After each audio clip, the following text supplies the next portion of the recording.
Bom, agora que estamos bem esclarecidos sobre quem foi, né, Jesus de Nazaré, nós podemos explorar os dois evangelhos, as duas essências que havia naqueles dias da primeira era cristã. De um lado, Paulo, que não teve contato com Jesus de Nazaré, trazendo uma essência do evangelho da graça, o evangelho do reino, enquanto que do outro lado, a outra essência, que era o evangelho que Jesus de Nazaré entregou aos discípulos dele que andou com ele. Então, de um lado, Paulo, de outro lado, os discípulos de Jesus.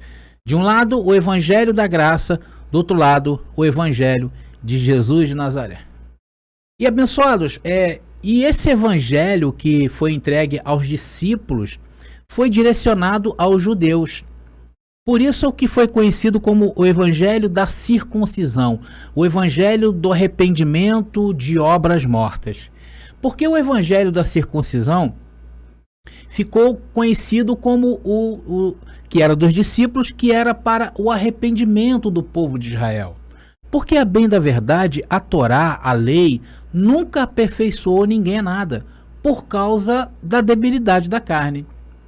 E esse evangelho dado aos discípulos, como Pedro, Tiago e João, que eram os colunas, teve um objetivo, teve um princípio, teve um meio e teve um fim. E ele durou até o ano 70. Já o evangelho que foi dado a Paulo, esse é eterno. Começou nele e hoje está em nós. E será para sempre esse nosso o evangelho do reino crescendo a cada dia em graça e em conhecimento. Prova disto que nós que saímos da falsa igreja, porque lá, abençoados, andam de mal a pior, andam em maldição. E quando nos foi revelado isso, nós rompemos com eles. Porque nós descobrimos que eles burlaram a graça, trouxeram a lei dos judeus para os dias de hoje, para os dias da nova era, dos novos tempos. E Paulo falou sobre o evangelho dado aos discípulos. Veja como Paulo se refere ao evangelho dado aos discípulos de Jesus de Nazaré. Gálatas capítulo 4, versículo 4 diz: Mas quando veio a plenitude dos tempos, Deus enviou seu filho que nasceu de uma mulher e nasceu submetido a uma lei. E que lei era essa? A lei de Moisés, a Torá, para fazer algo, veja, para remir os que estavam sob a lei, para que recebêssemos a sua adoção. Agora, quem estava sob a lei de Moisés? O mundo todo. O mundo dos judeus, o mundo dos gentios, todo mundo estava ligado à lei de Moisés. Sendo que os gentios não poderiam cumprir toda a lei. E assim estavam os gentios afastados das promessas. Então ele veio para resgatar os que estavam sob a lei de Moisés, estes eram os judeus, e a estes o evangelho da salvação, que era para resgatar da maldição da lei. E para nós os gentios, André, a salvação era também para nos incluir, né? Já que os gentios estavam fora da promessa e automaticamente eleger a sua verdadeira igreja. Então a promessa do Senhor se cumpriu e automaticamente hoje não é uma nação eleita. Hoje são os predestinados da igreja do Senhor Jesus Cristo ressuscitado que habita sobre a terra. Então observem que tanto a salvação dos judeus como dos gentios estavam aonde? Na mente. Por quê? Para os judeus eles teriam que se renovar, jogar a lei fora, como Paulo fez. Paulo considerou a lei de Moisés como esterco para poder ganhar a Cristo. E para os gentios, André, acreditarem que sem as obras da lei estariam salvos. E mais uma vez eu pergunto, aonde está a salvação? Na mente, queridos. Vocês estão entendendo? Então, se você não souber isto, você está morto. Porque hoje a falsa igreja te fez retornar antes da cruz e te faz cumprir a lei, da qual Jesus veio resgatar a todos.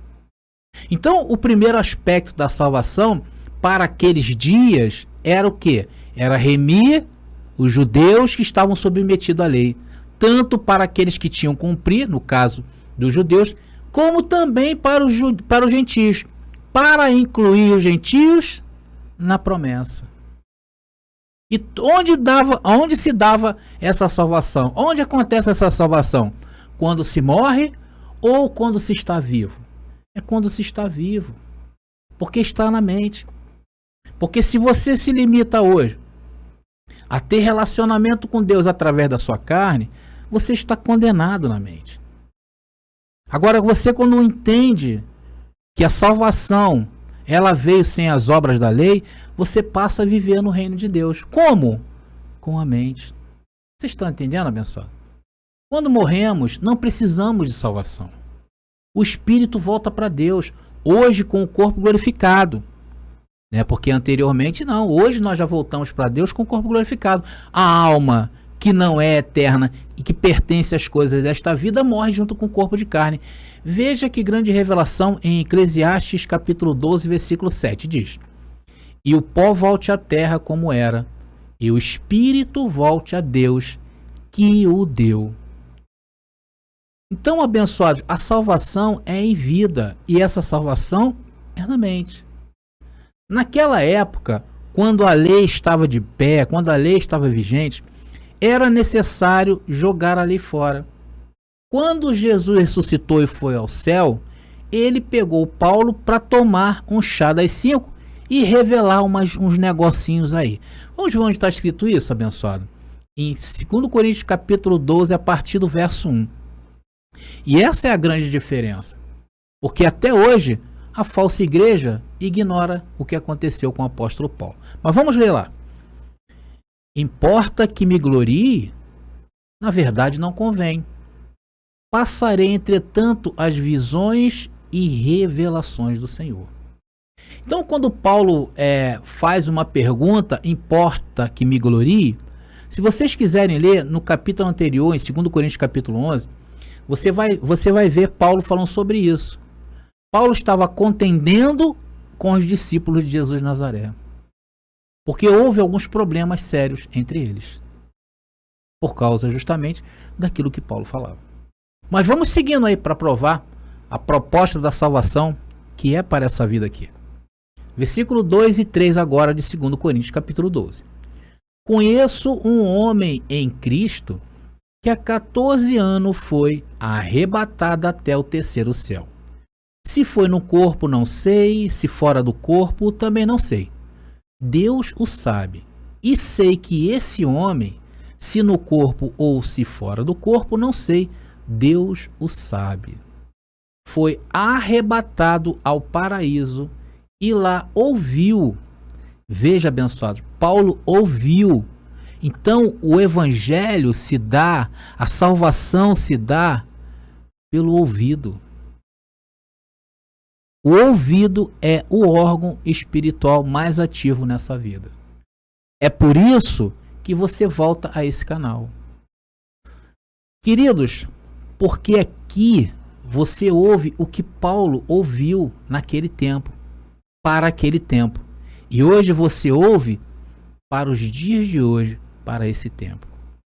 Foi arrebatado ao paraíso e lá ouviu, linda palavra, palavras inefáveis que não é permitido a um homem repetir. Então Paulo usa uma expressão, né? Ele ouviu, o que ele ouviu é para mudar o mundo. É algo que nenhum homem jamais ousou falar, ousou dizer. E Paulo falou. E Paulo, quando falou das coisas inefáveis, arrumou problema com os judeus. E Gálatas está aí para comprovar isso aí. Então a salvação para os judeus era para livrá-los da lei da morte e condenação. Vocês estão entendendo? E retirar a força do pecado, que é a lei de Moisés, a Torá. E os judeus deveriam se converter de seus maus caminhos, porque a lei, abençoado, é de maus caminhos. É tão mal que Paulo considerou como esterco. Está lá registrado em Filipenses capítulo 3, versículo 8.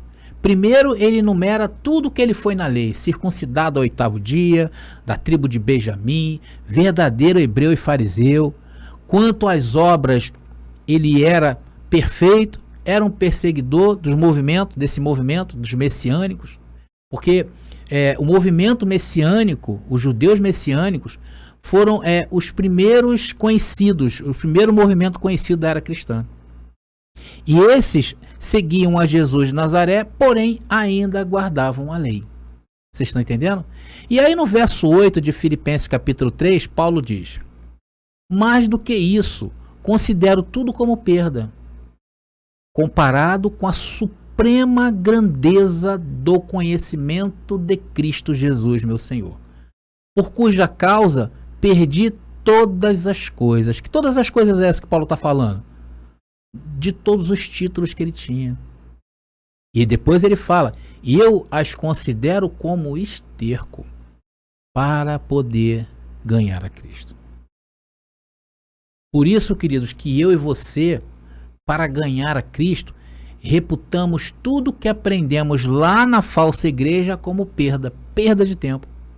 E um dia entramos neste canal e nos apaixonamos por aquilo que ouvimos. E queremos sempre ouvir mais e mais e mais e mais. Porque aqui se está no paraíso. Você está ouvindo palavras inefáveis. Então, naqueles dias, haviam estes dois evangelhos. O da circuncisão, dado aos discípulos de Jesus de Nazaré, e o da incircuncisão, a Paulo.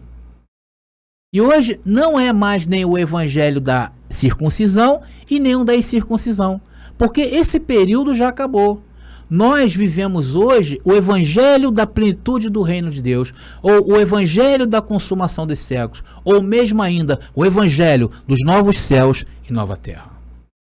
Por isso que Pedro, Tiago e João pregavam arrependimento. E que arrependimento é esse, André? Era o arrependimento de não entenderem a essência de Jesus de Nazaré. Porque Jesus falava que os judeus o seguiam pela lei. Porém, na hora de lembrar dos pequenos, das viúvas e dos órfãos, eles falhavam. Eles cumpriam toda a lei. A letra era fria, eles cumpriam. Se tivesse que fazer, de pagar o preço, eles pagavam. Mas na hora de tratar com a essência, eles se perdiam. Por isso que Jesus falava e os humildes o ouviam. Jesus de Nazaré, enquanto que os religiosos condenavam a Jesus de Nazaré. Porque Jesus afrontava a hipocrisia deles. E em nome dessa hipocrisia, os judeus mataram todos os que eram enviados por Deus.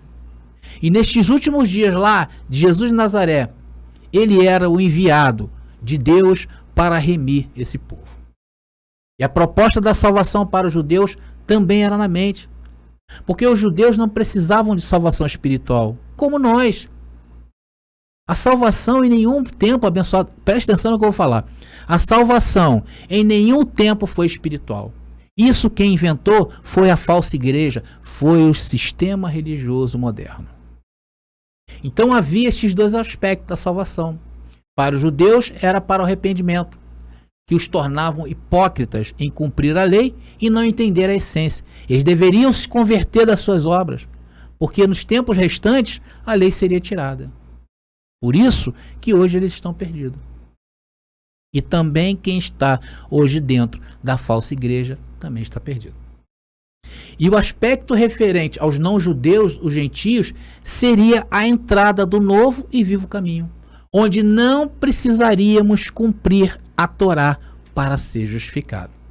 Vocês estão entendendo, abençoado? Ficou bem claro aí para vocês o evangelho, os dois aspectos, as duas essências entre lei e graça nesse tempo em que vigoravam os dois pactos até o ano 70? O que um veio fazer, estabelecer, e o que o outro veio estabelecer?